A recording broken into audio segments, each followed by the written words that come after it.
Hey, it's MK, and I am here for another Scraptember prompt, and today's prompt is scraplift, and I'm going to be scraplifting Claire Hawkins.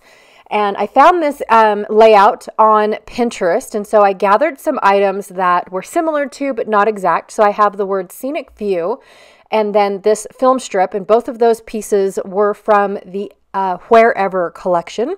I also have a little sneak peek of some cut files that I can't tell you exactly what they're up to next or yet, but here's another sneak peek of some images that I created that are also part of the sneak peek that I will be talking about more in October.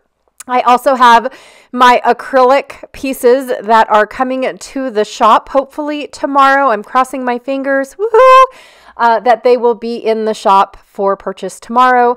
Thank you so much for your patience for that. From Snap Studio Simple Stories, I have one little date label left, so let's try to get that on the layout and used up. I also have some inks that I'm going to be playing with, Distress Oxide in Rustic Wilderness and Distress Ink in Stormy Sky. I've got both of my blender brushes that might need to be cleaned before I can use them. And then Phantom Mist in Mica Spray for this as well. I love how the blue of that. I have this brand new stencil to me from Dusty Attic 2625, and it's these circle dots, and I just love this stencil, you guys. It's so beautiful. And then from Close to My Heart, I have some more of these basic labels.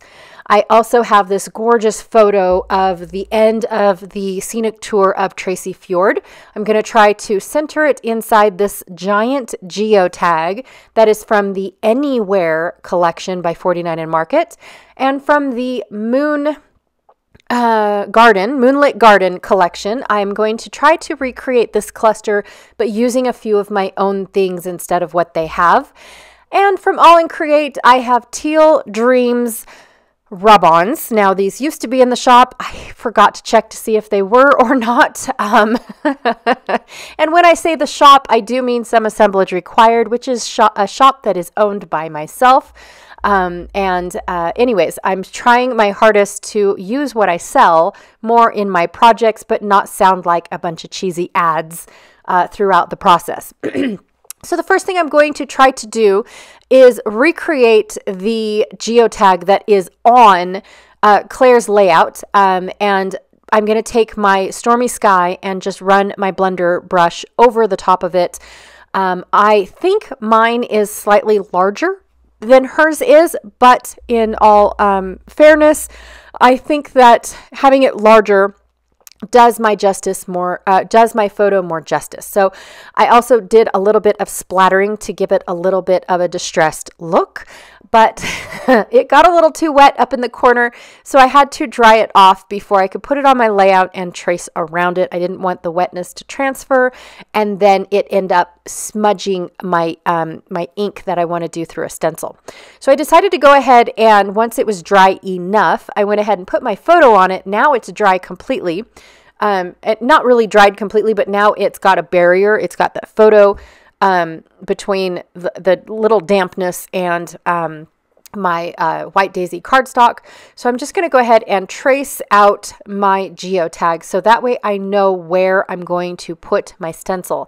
And when I first decided I was going to get a blended look, I was going to blend my colors, and then I thought, no, that's not what I want. I want it to be blue on one side and green on the other.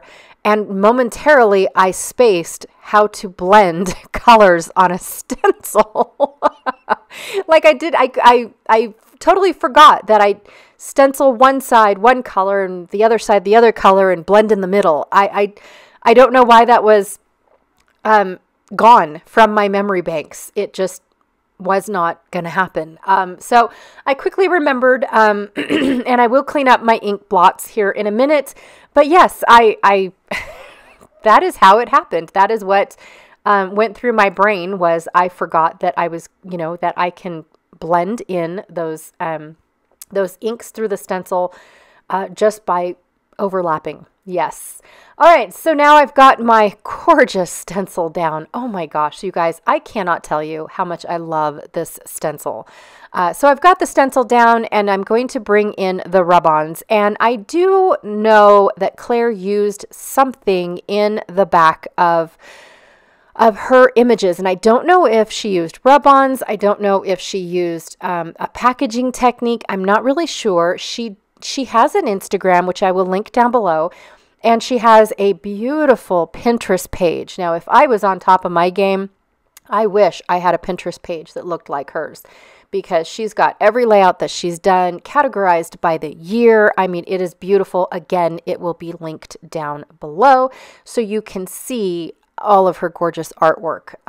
Yeah, she does an amazing job, you guys. And so anyways, I don't know how she got the colors inside and on her background, basically. So I'm going to mimic what I think she has by using these rub-ons, and they are a perfect match almost to what looks like she's using. However, they're not solid. They're not dark in the background like what her background looks like. And so I'm okay with it. I'm going to leave it the way it is and keep trying to see what what I can do to still mimic her background. And like I said, her geotag looks a little smaller than my geotag. And so I am adapting for the size of my geotag, making my background just a little bit bigger than hers, but still try to keep that white space and still try to do her layout justice. It is just so gorgeous, you guys. It really is. And like I said, her link to her Pinterest page will be down below because it's phenomenal. She's got everything that she's done categorized and cataloged, and it's just beautiful. It really, really is.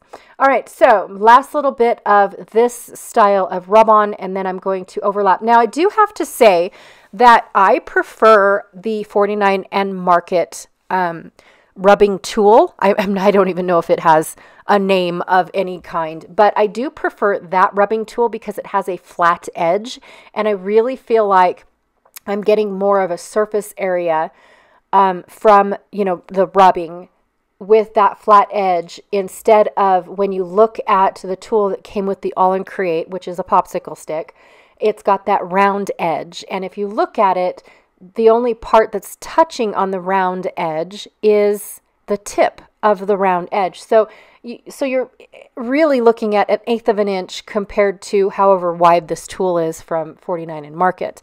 So I was at first starting off with the popsicle stick, and then I quickly switched to the other rub-on tool just because I felt like I was getting there faster. Now, also too, one of the things about the All in Create, or at least maybe it's me, I'm not really sure, but I do have to rub on a lot harder than anticipated. It's not one of those things where 49 and Market, you stick it to the page and it's already rubbed itself on.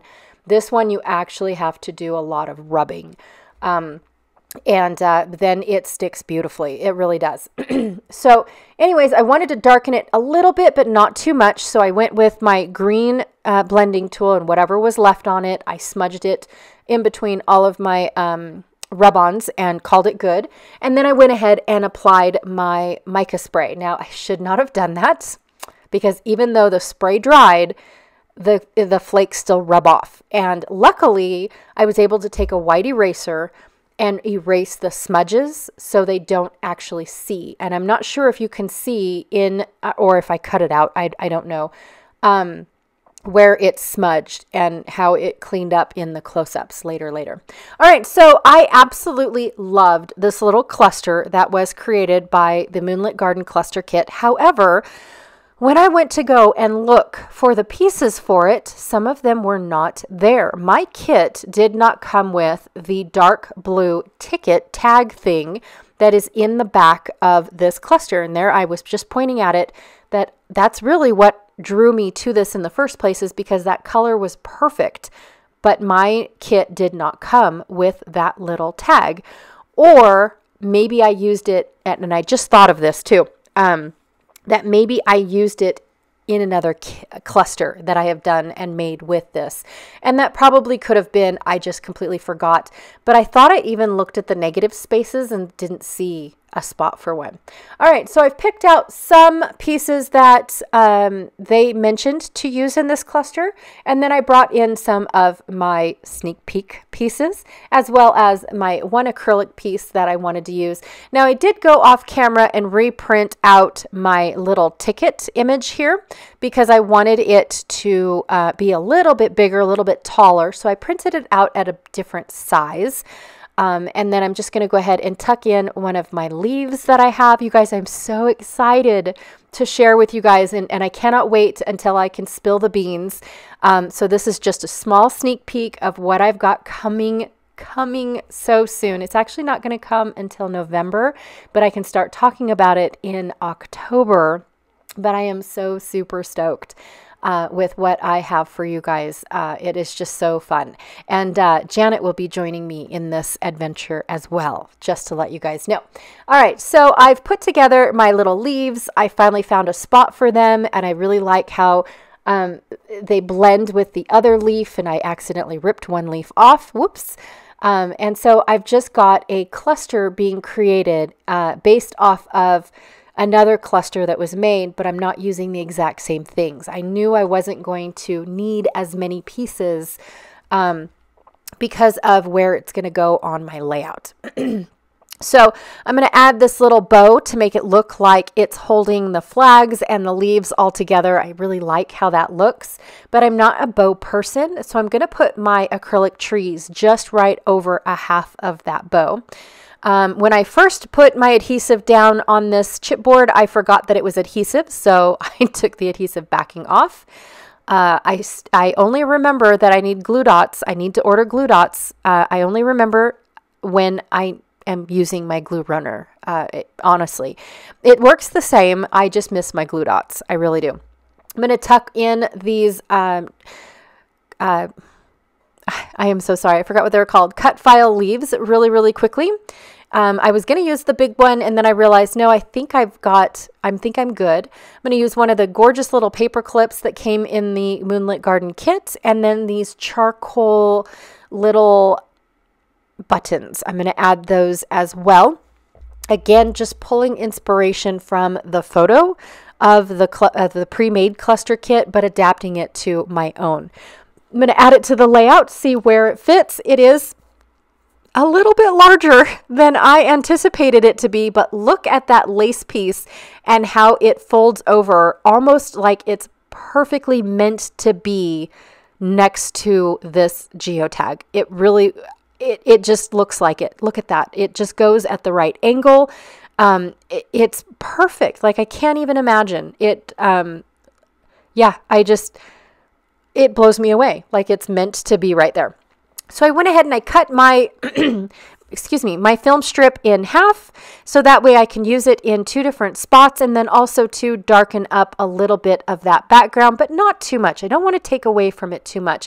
And I do love how this is added, how that dark is added into the layout. It also helps me bring in this cluster a little bit better.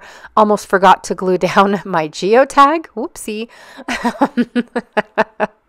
And then I'm going to add just a little bit more. I have to be a little bit careful because this is when I realized that even though the mica spray is dried, the glitter still gets everywhere. So that is something that I need to keep in mind. But I don't think I would have gotten the same effects had I sprayed it afterwards. I just don't think I would have I would have gotten the same results, and I probably would have splattered on top. I also added a small little heart from the Moonlit Garden chipboard set. The Scenic view has been glued down, and I absolutely am in love with this layout. I really am. So that is my layout for you guys today. Claire, thank you so much for inspiring us and putting your talent out there for us to scrap lift from and pull inspiration from. I absolutely had a blast creating this. I pulled in 3 different 49 and Market clusters or collections. Oh my god. and had a blast combining them together and making them look cohesive all the way through, and it was just amazing. Also, too, don't forget to check out the playlist for Scraptember and see who all is playing along and who they are lifting and who they are inspired by. Again, thank you so much, and I'll check y'all later. Bye.